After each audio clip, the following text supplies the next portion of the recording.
সুপ্রিয় দর্শক, স্বাগত জানাচ্ছে। ভারত বিশ্বের বড় দেশগুলোর মধ্যে একটি। বিশ্বের সবচেয়ে বড় গণতান্ত্রিক দেশটির অর্থনৈতিক অবস্থা যেমন ভালো, তেমনি আবার ভৌগোলিক দিক থেকে দেশটির গুরুত্ব অনেক বেশি। বিশেষ করে দক্ষিণ এশিয়ার ভূ রাজনীতিতে বেশ সুবিধাজনক অবস্থানে রয়েছে এই দেশ। বাংলাদেশের প্রতিবেশী দেশটি ভারত বাংলাদেশের 3 দিক থেকে ঘিরে রেখেছে এই দেশটি।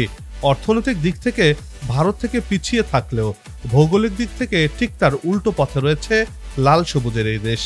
এতদিন বাংলাদেশকে নানা বিষয়ে ভারত চাপে রাখতে পারলেও বর্তমানে সেটি আর করতে পারবে না। উল্টো বাংলাদেশি ভারতকে জিম্মি করতে পারবে চাইলে। কিন্তু প্রশ্ন হচ্ছে, কি সেই বিষয়? কিভাবে ভারতকে চাইলে জিম্মি করা যাবে? দর্শক, সেই বিষয়টির আদ্যপান্ত নিয়ে সাজিয়েছি এবারের পর্বটি। বিস্তারিত জানতে পুরো ভিডিওটি দেখুন। চলুন চলে যাই মূল ভিডিওতে।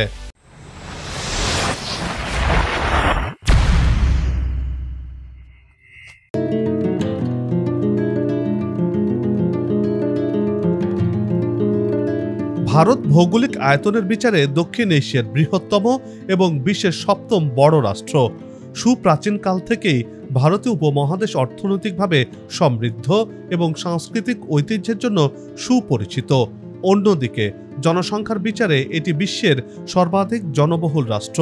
28 প্রদেশের এই দেশটি পৃথিবীর বৃহত্তম গণতান্ত্রিক রাষ্ট্র হিসেবে প্রসিদ্ধ।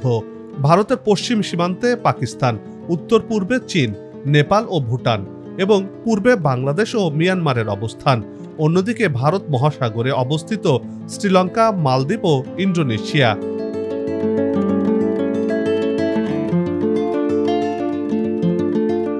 চিকেন নেক হলো একটি সংকীর্ণ ভূখণ্ড যা ভারতীয় উপমহাদেশের উত্তর পূর্বাঞ্চলকে ভারতের মূল ভূখণ্ডের সাথে যুক্ত করেছে। এটি ভৌগোলিকভাবে সংকীর্ণ করিডোর যা প্রায় 22 কিলোমিটার চওড়া। এই অঞ্চলটি ভারতের 7 সিস্টার্স এবং অন্যান্য অংশের মধ্যে সংযোগ স্থাপন করেছে।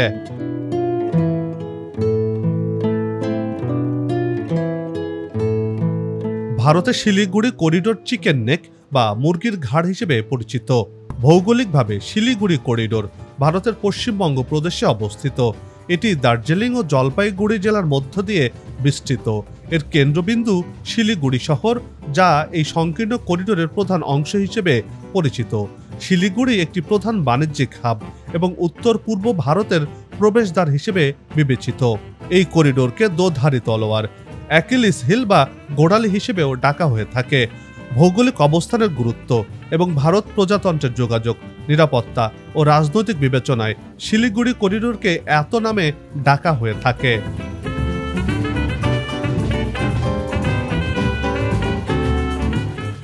এই করিডোরের দৈর্ঘ্য 60 কিলোমিটার, এর প্রস্থ প্রায় 22 কিলোমিটার। মূল ভারতীয় ভূখণ্ডের সঙ্গে উত্তর পূর্ব ভারত এই করিডোরের মাধ্যমে যুক্ত। যদি এই করিডোর না থাকতো তাহলে মূল ভারতীয় ভূখণ্ডের সঙ্গে উত্তর পূর্ব ভারতের যোগাযোগ বিচ্ছিন্ন হতো, কারণ উত্তর পূর্ব ভারত পুরোপুরি স্থলবেষ্টিত।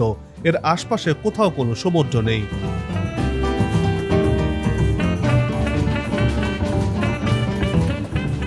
ভারতে মোট 28টি প্রদেশ রয়েছে। এর মধ্যে উত্তর পূর্ব অঞ্চলে সিকিম, আসাম, ত্রিপুরা, মেঘালয়, মিজোরাম, মণিপুর, অরুণাচল এবং নাগাল্যান্ড মিলে 8টি প্রদেশ রয়েছে।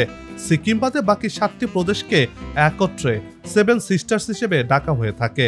অবস্থানগত দিক দিয়ে 7 সিস্টার্স ভারতের মূল ভূখণ্ড বা রাজধানী থেকে অনেক দূরে।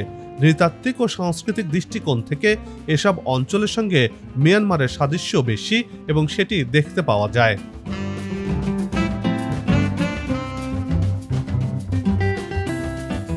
চিকেন নেক মানচিত্রে উত্তরবঙ্গের অংশ হিসেবে উল্লেখযোগ্য।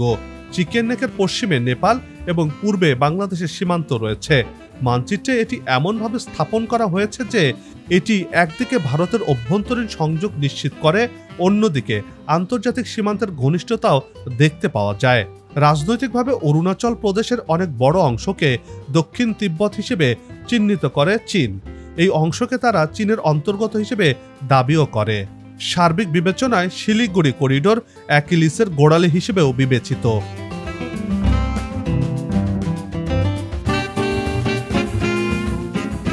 দর্শক, অ্যাকিলিস কি? এবার একটু সেই তথ্যটি জেনে নেই।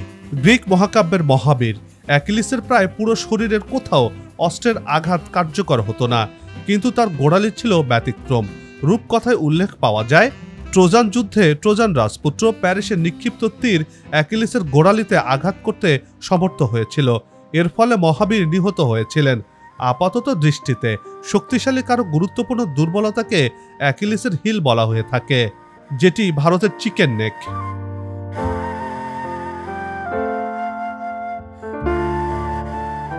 1947 পরবর্তী ভারতের রাষ্ট্রীয় ভৌগোলিক অখণ্ডতা রক্ষা করতে গুরুত্বপূর্ণ করিডোর হচ্ছে শিলিগুড়ি করিডোর। বাংলাদেশ স্বাধীন হওয়ার আগ পর্যন্ত এই করিডোর অনেকাংশে অরক্ষিতই ছিল। 1975 সালে স্বাধীন সিকিম ভারতের সঙ্গে যুক্ত হয়ে একটি প্রদেশে পরিণত হয়। এতে শিলিগুড়ি করিডোরের নিরাপত্তা বাড়ে।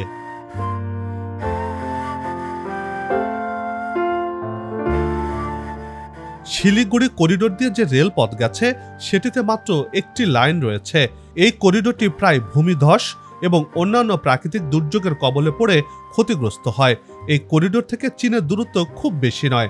কোনো কারণে শিলিগুড়ি করিডোর দখল হলে মূল ভারত ভূখণ্ড উত্তর পূর্ব ভারতের সঙ্গে বিচ্ছিন্ন হয়ে যেতে পারে বলে মনে করছেন বিশেষজ্ঞরা, এবং মানচিত্রে তেমনটি দেখা যায়।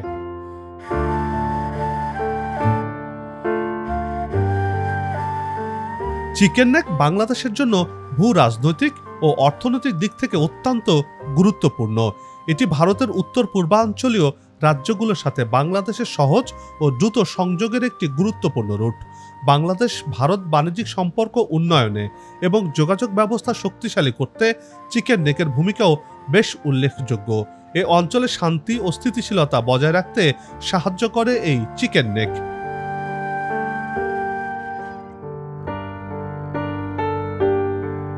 ভারতের এই সংকীর্ণ করিডোরটি যদি কোনো কারণে বিঘ্নিত হয় তবে তা বাংলাদেশের জন্য অর্থনৈতিকভাবে ক্ষতির কারণ হতে পারে, কারণ এটির মাধ্যমে বাংলাদেশের সাথে ভারতের বাণিজ্যিক এবং কৌশলগত সংযোগ স্থাপিত।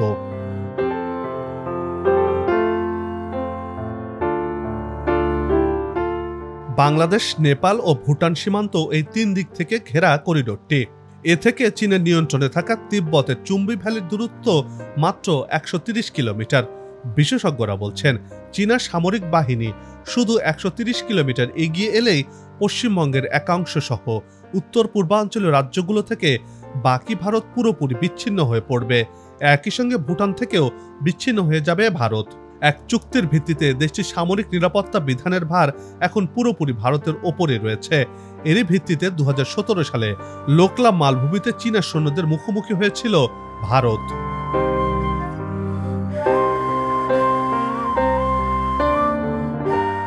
ভারতকে চাপে ফেলতে এই অঞ্চলটিতে ঘাপটি মেরে বসে আছে চীন। বাংলাদেশের কারণে এতদিন চুপ করেছিল চীন। বিশ্লেষকদের মতে এই করিডোর ক্ষতিগ্রস্ত হলে ভারত দুই টুকরো দেশে পরিণত হতে পারে, যা বর্তমানে সেভেন সিস্টার্স নামে পরিচিত। অর্থাৎ ভারত থেকে সম্পূর্ণরূপে আলাদা হয়ে যাবে এগুলো, যা ভারতের জন্য বড় দুশ্চিন্তার কারণ। তাই ভারত চাইছে বাংলাদেশকে হাতের মুঠোয় রেখে পার্শ্ববর্তী রাজ্যগুলো পরিচালনা করতে, যার ফলপ্রসূ ভারত বাংলাদেশের মাঝখান দিয়ে রেল করিডোর অথবা ট্রানজিট করতে চেয়েছিল, এবং সেটি এখনো চলমান প্রক্রিয়া।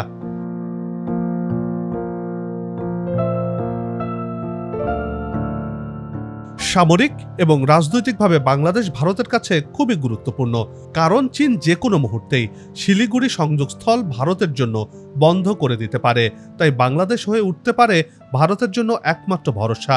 অথচ এই গুরুত্বপূর্ণ বিষয়টি ভারতের 70% জনগণেরই অজানা, অর্থাৎ জানেন না তারা। আর তাই ভারতের এসব নাগরিকেরা মনে করে থাকেন বাংলাদেশ একটি দুর্বল দেশ। তারা মনে করে বাংলাদেশ তাদের কাছে গুরুত্বপূর্ণ নয়। গভীরভাবে চিন্তা করলে বাংলাদেশ চাইলে ভারতকে বিপদে ফেলতে পারে বা চিকেন নেকের ঘাড় মটকে দিতে পারে।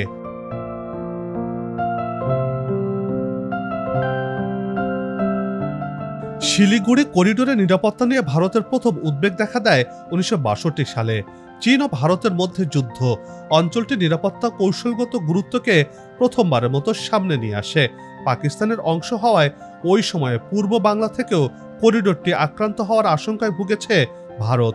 তবে বাংলাদেশের স্বাধীনতার পর এই আশঙ্কা দূর হলেও এ এলাকায় চীনকে নিয়ে ভারতের আশঙ্কা সবসময় কম বেশি কাজ করছে।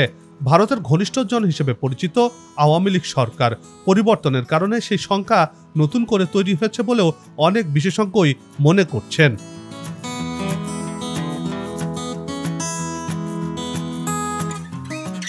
যেহেতু ভারতের চিকেন নেক অর্থাৎ 7 সিস্টার্স নিয়ে কথা বলা হচ্ছে বাংলাদেশের পক্ষ হতে, তাই ভারতের জনগণ এবং রাজনৈতিক দলগুলো এখনো নড়ে চড়ে বসেছে, যার দরুন তিস্তা নদীর পানির বিষয় নিয়েও ভারত এখন বাংলাদেশের কাছে জবাবদিহি খুব সহজেই দিয়ে যাচ্ছে।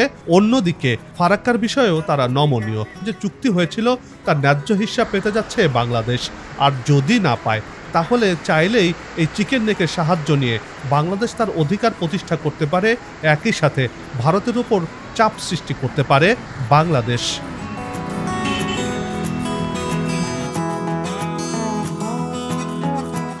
বিশ্লেষকদের মতে বাংলাদেশের বর্তমান সরকারের উচিত পরিকল্পিতভাবে সামনে এগিয়ে চলা। আর যাই হোক, ভারত বাংলাদেশের সীমান্ত চারদিক দিয়ে ঘিরে রেখেছে। যেহেতু ভারত এখন বন্ধুসুলভ আচরণ করছে, তাই উভয় দেশের স্বার্থ রক্ষার মাধ্যমে বর্তমান সরকারের বুঝে শুনে সামনে এগুনোটাই বুদ্ধিমানের কাজ হবে, এমনটি মনে করছেন বিশেষজ্ঞরা।